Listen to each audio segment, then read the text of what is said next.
Kita tahu, zaman semakin lama semakin berkembang, begitu juga dengan teknologi. Teknologi semakin lama semakin canggih. Perkembangan teknologi sendiri dapat dibagi menjadi beberapa generasi, yaitu yang pertama teknologi 1.0, yaitu pada awal abad ke-20, yang dimana fokus utama pada mesin mekanik dan produksi massal, revolusi industri sebagai tonggak utamanya. Selanjutnya yaitu teknologi 2.0 pada akhir abad ke-20, mengenai perkembangan elektronika dan komputer, munculnya mikroprosesor dan revolusi teknologi informasi. Terus ada teknologi 3.0 pada akhir abad ke-20 hingga awal abad ke-21 di mana internet dan konektivitas menjadi pusat perhatian, perkembangan web dan e-commerce. Yang selanjutnya yaitu teknologi 4.0 pada abad ke-21 yang kita ketahui di mana TIK dengan berbagai sektor, IoT, Big Data, kecerdasan buatan, dan manufaktur pintar. Yang terakhir yaitu pada zaman sekarang atau perkiraan masa depan, yaitu teknologi 5.0 di mana peningkatan lebih lanjut pada AI, augmented reality, dan virtual reality yang pemanfaatan teknologinya untuk meningkatkan kehidupan sehari-hari dan solusi global.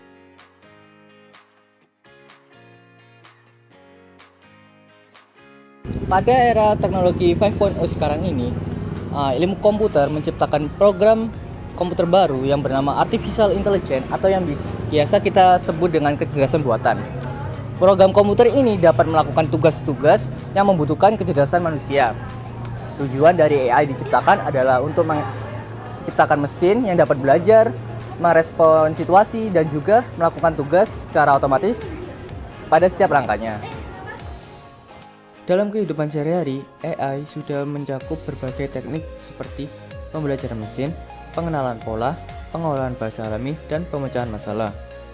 Contoh aplikasi AI dalam kehidupan sehari-hari meliputi yang pertama, asisten virtual seperti Siri dari iPhone, Google Assistant, atau Alexa dari Amazon yang membantu pengguna dalam tugas sehari-hari dan memberikan informasi berdasarkan permintaan suara.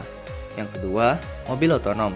Sistem kecerdasan buatan dalam mobil Tesla dan kendaraan otonom lainnya memungkinkan mobil untuk mengemudi tanpa bantuan manusia dengan kemampuan pengenalan lingkungan dan pengambilan keputusan. Yang ketiga, sistem rekomendasi. Layanan seperti Netflix, Spotify, dan Amazon menggunakan AI untuk menganalisis perilaku pengguna dan memberikan rekomendasi konten atau produk. Yang keempat, pengenalan suara dan teks. Aplikasi seperti Google Translate atau sistem pengenalan suara pada smartphone menggunakan teknologi AI untuk menerjemahkan teks atau ucapan dari satu bahasa ke bahasa lainnya. Yang kelima, pengenalan gambar. Teknologi AI dapat digunakan untuk mengenali objek, wajah, atau pola dalam gambar seperti yang digunakan dalam aplikasi pengenalan wajah atau klasifikasi gambar. Dan yang terakhir, pengolahan bahasa alami. Siri pada iPhone, Google Search, atau chatbot menggunakan AI untuk memahami dan merespon bahasa manusia, memungkinkan interaksi yang lebih alami antara manusia dan mesin. Fungsi utama AI melibatkan analisis data besar, pembelajaran mesin untuk meningkatkan kinerja seiring waktu, dan kemampuan pengambilan keputusan yang dapat meniru logika manusia. AI memberikan solusi otomatis untuk masalah kompleks di berbagai bidang seperti kesehatan, keuangan, dan industri. Penemuan AI tidak dapat disematkan kepada satu individu atau peristiwa tunggal.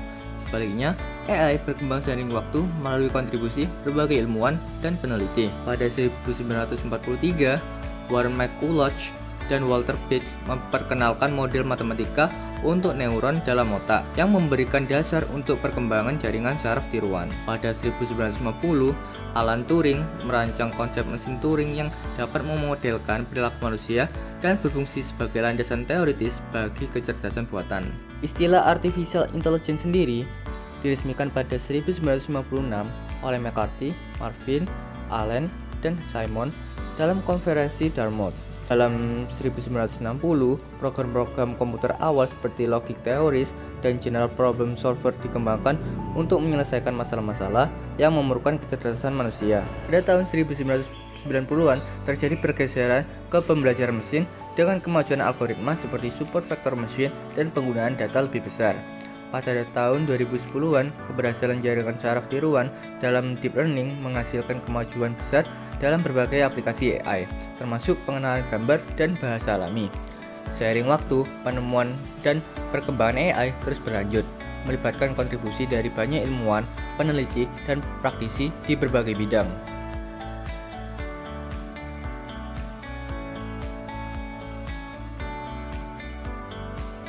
Kimia merupakan salah satu cabang ilmu pengetahuan yang mempelajari tentang sifat, struktur, dan reaksi suatu zat. Kimia memainkan peran penting dalam memahami materi di sekitar kita. Kimia memiliki cakupan yang sangat luas dalam industri kimia, dalam pengobatan, pertanian, dan dalam pemahaman mengenai dunia fisika. Teknologi kecerdasan buatan AI memiliki potensi besar untuk memberikan kontribusi di berbagai bidang, termasuk kimia. Beberapa manfaat AI di bidang kimia antara lain yang pertama yaitu desain dan optimalisasi molekul. AI dapat digunakan untuk menganalisis data kimia dan mencari pola-pola yang sulit untuk dikenali oleh manusia. Yang kedua yaitu simulasi molekuler. Menggunakan AI untuk mengoptimalisasi simulasi molekuler dapat memahami perilaku molekuler pada tingkat atom. Yang ketiga yaitu pengelolaan data laboratorium. Memanfaatkan AI untuk mengelola dan menganalisis data laboratorium kimia dengan cepat dan efisien. Yang keempat yaitu identifikasi senyawa kimia. AI dapat digunakan untuk mengidentifikasi senyawa kimia dari berbagai spektrum, termasuk spektrum massa dan spektrum NMR. Yang kelima yaitu prediksi sifat kimia. AI dapat membantu memprediksi sifat-sifat kimia suatu senyawa berdasarkan strukturnya, seperti titik leleh, titik didih, kelarutan, dan lain sebagainya. Yang keenam yaitu pemrosesan bahasa alami untuk literatur kimia, membantu peneliti mengekstrak informasi dari literatur ilmiah kimia menggunakan pemrosesan bahasa alami. Yang ketujuh yaitu pengawasan proses kimia. Implementasi sistem AI untuk memantau dan mengendalikan proses produksi kimia dengan lebih efisien. Yang kedelapan yaitu analisis big data.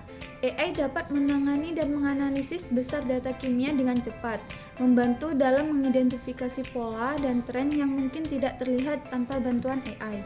Dan yang terakhir yaitu optimalisasi reaksi kimia. Menggunakan AI untuk mengoptimalkan kondisi reaksi kimia seperti suhu, tekanan, dan rasio reagen untuk mencapai hasil yang diinginkan. Dengan memanfaatkan kecerdasan buatan, kita dapat meningkatkan efisiensi, akurasi, dan inovasi di berbagai aspek dalam dunia kimia, membawa manfaat signifikan bagi penelitian, pengembangan produk, dan industri kimia secara umum.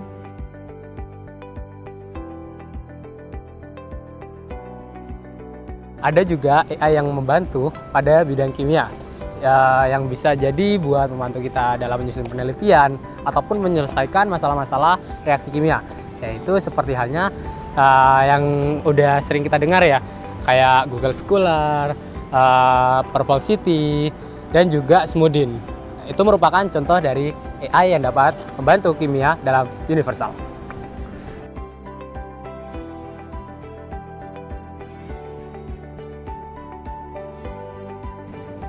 Jika kita lebih menspesifikasikan lagi mengenai pemanfaatan AI di dalam bidang kimia, maka kita dapat mengelompokkannya ke dalam dua kategori utama. Yang pertama yaitu adalah pemanfaatan AI di bidang kimia industri dan juga pemanfaatan AI di bidang penelitian kimia. Contoh dari penerapan AI di bidang industri kimia yang biasanya dipakai yaitu yang pertama adalah Aspen Plus. Aspen Plus merupakan software simulasi proses kimia yang dikembangkan oleh AspenTech. Software ini digunakan untuk memodelkan proses kimia secara matematis, mulai dari operasi unit hingga pabrik. Aspen Plus memiliki berbagai fitur yang memungkinkan kita untuk memodelkan proses kimia dengan akurat dan efisien. Kemudian ada ChemCAD, yang mana software ini dikembangkan oleh ChemStations, yang fungsinya kurang lebih sama seperti Aspen Plus. Hanya saja ChemCAD terkenal lebih mudah dan berfokus pada operasi dasar. Kemudian ada HiSys, yang merupakan software simulasi proses yang memungkinkan kita untuk melakukan analisis dan optimasi proses kimia dan petrokimia. HiSys ini dikembangkan oleh perusahaan yang sama seperti Aspen Plus, yaitu adalah AspenTech. Kemudian ada Promax, di mana Promax ini kurang lebih fungsinya sama seperti software-software sebelumnya yang dikembangkan oleh Brian Research dan Engineering. Software ini memiliki berbagai fitur yang memungkinkan kita untuk memodelkan proses kimia dengan akurat dan efisien. Contoh dari pemanfaatan AI di bidang penelitian kimia yang dapat kita pakai yaitu yang pertama adalah ChemExon Discovery Studio, yang mana kita dapat menggunakan software ini untuk memprediksi struktur dan sifat molekul, mendesain obat dan bahan baru, serta memodelkan reaksi kimia. software selanjutnya yaitu Gaussian. Gaussian ini merupakan software komputasi kimia. Nah, jadi kita dapat menggunakan software ini untuk melakukan simulasi molekuler dan atom. Untuk software selanjutnya yaitu MOPAC, di mana fungsinya kurang lebih sama seperti Gaussian. Software selanjutnya yaitu Quantum Espresso. Software ini fungsinya kurang lebih sama seperti kedua software sebelumnya, dan software ini menggunakan mekanika kuantum dalam prosesnya. Dan software yang terakhir yaitu adalah Autodoc Vina. Jika kita ingin memprediksi interaksi antara molekul dan protein, maka software ini mungkin dapat menjadi solusi permasalahan tersebut.